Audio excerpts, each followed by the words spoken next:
So Northerners, as well as Southerners, are feeling the economic pinch, and they're much less sympathetic to the cause of African Americans, and they're much less willing to spend money in order to protect their rights.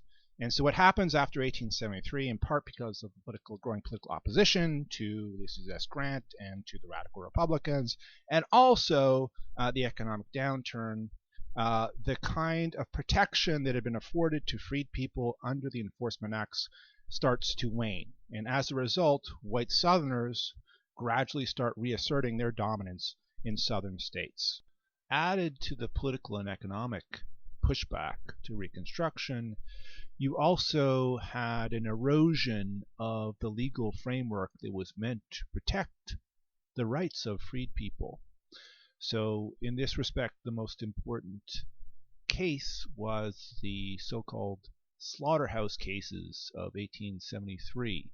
So the slaughterhouse cases had their origin in New Orleans. So in New Orleans, you had a meatpacking industry, a butchery, which was unregulated at this time. So you'd actually have butchers who would chop up pigs and other animals, throw the offal, throw feces into the water, and this would run down the Mississippi River and often enter into the water supply, the drinking water supply of the inhabitants of New Orleans. And so cholera and other diseases were a regular feature of life in New Orleans, the cost of many lives.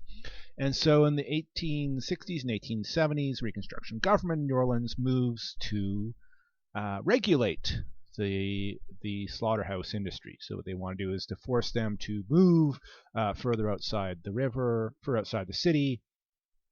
They want them to adopt more sanitary practices. And the meatpacking industry, the slaughterhouse industry, is very unhappy about this. So they take it to court, and they make the case that these regulations violate the 14th Amendment. So if you recall, the 14th Amendment guarantees equal protection under the law. It's an amendment that was there to establish and protect the civil rights of freed people.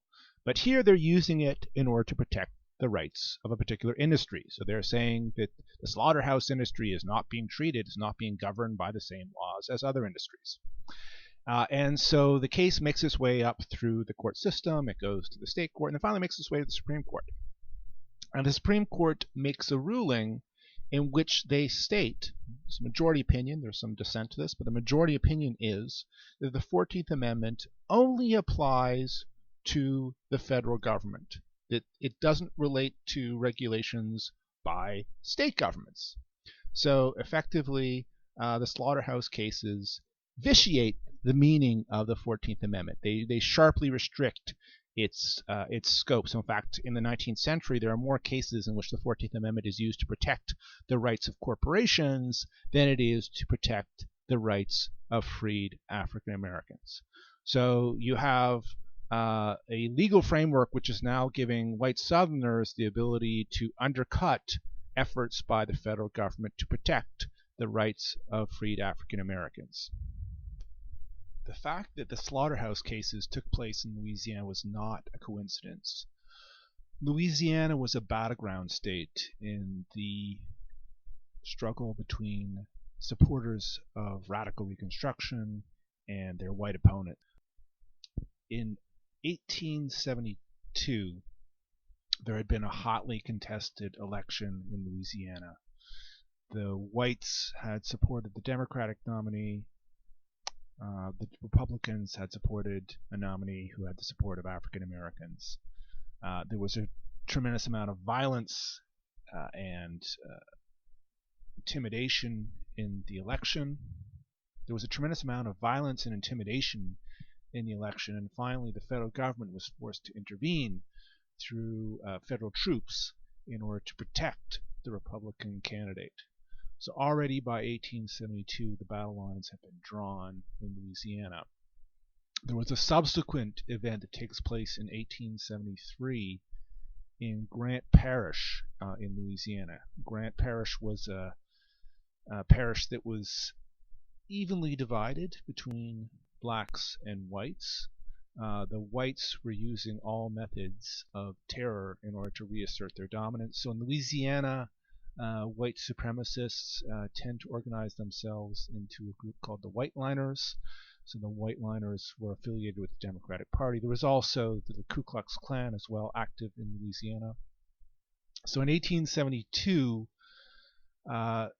there was a contested election at the county level, and the supporters of the Republican candidate, who were entirely African American, had moved to a county courthouse, and they'd actually armed themselves in order to protect the county courthouse against the possibility of violence. And sure enough, a group of Whiteliners and Ku Klux Klan knights array themselves around the courthouse. They in fact bring out a cannon and they fire upon the courthouse. It finally sets fire. It actually catches fire, and the occupants of the courthouse are forced to flee, and they come out, preparing themselves to surrender. But when they do so, they are gunned down in cold blood by the Whiteliners. And so we don't know the exact number of dead. We're thinking somewhere between 60 and 150 individuals, African Americans, are killed during the course of this massacre that takes place in Grant Parish in Louisiana. So in fact, you can still see today there is a historical marker that's been left there. It was posted in 1950, and it reads the Colfax Riot. Note it's called a riot, not a massacre. And it says, on this site occurred the Colfax Riot, in which 3 white men and 150 Negroes were slain.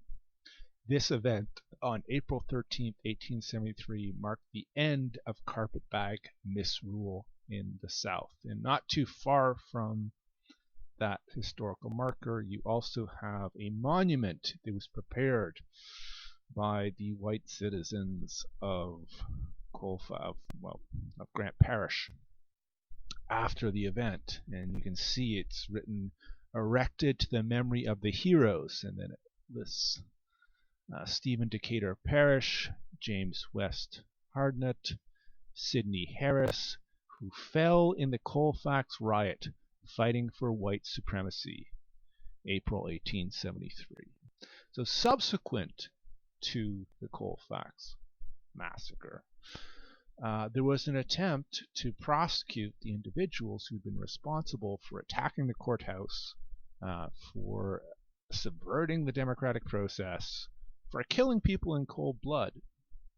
And again, this case makes its way all the way to the Supreme Court. And so in 1876, you have a ruling in the case known as U.S. versus Cruikshank.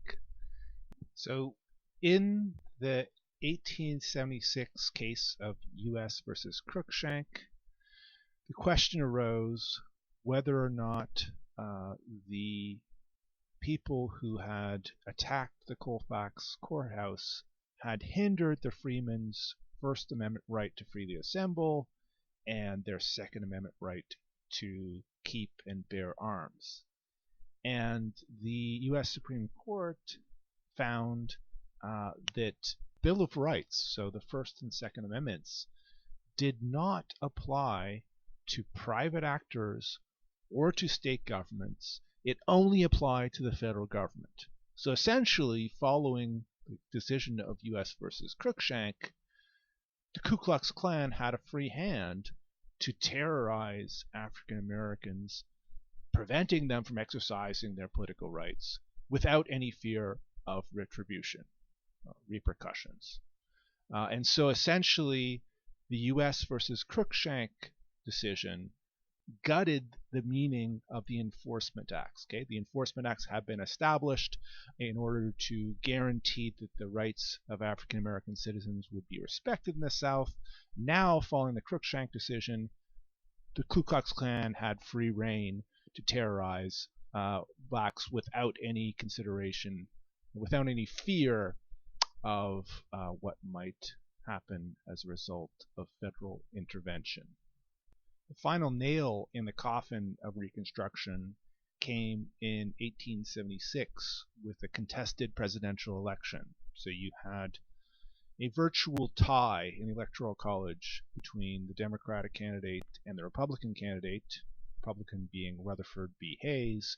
So it's thrown to Congress, and Congress makes a deal behind the scenes in which, on one hand, Rutherford B. Hayes is going to be elected as president, but the cost of appointing Hayes as president is that the federal government is going to engage in construction of a southern transcontinental railroad, and more importantly, it's going to remove federal troops from the South that were there in order to protect the right of free people. So by 1877, when Rutherford B. Hayes takes office, this effectively spells the end of Reconstruction. There are no longer federal troops in the South. The military districts have been disassembled. The white population of the South now has a free hand to reassert itself as a dominant race in that region. And sure enough, that is exactly what they do. So in ensuing decades, the electorate is essentially restricted to whites. It becomes harder and harder for African Americans to vote because of their fear of violent retribution.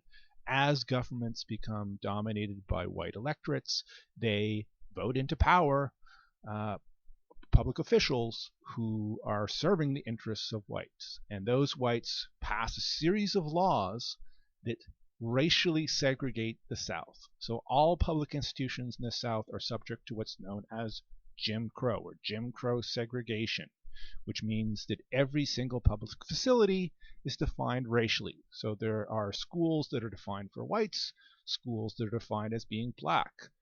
There are restaurants that are defined as being white. There are restaurants that are defined as being black. Every single facet of Southern society is defined through racial segregation. And in every single instance, the white facilities are superior to those of blacks. So black schools are systematically underfunded. In Mississippi, white schools receive 10 times the funding as do black schools. And so finally, by 1896, there's actually an attempt to appeal this. Okay, so that there are a number of African Americans in Louisiana who are upset at this systematic segregation. So specifically, in this case, they're worried about segregation in railway cars. And the case makes its way to the federal Supreme Court. And so this is the decision, the famous decision of Plessy versus Ferguson in 1896, which confirms the legal validity of these segregation laws, these laws that divided up the South between black and white, and which systematically re-enshrined white supremacy. And the finding of Plessy versus Ferguson is that segregation does not violate the 14th Amendment. It does not violate the principle of equal treatment of the law because nominally, supposedly, these laws enshrine the principle of separate but equal.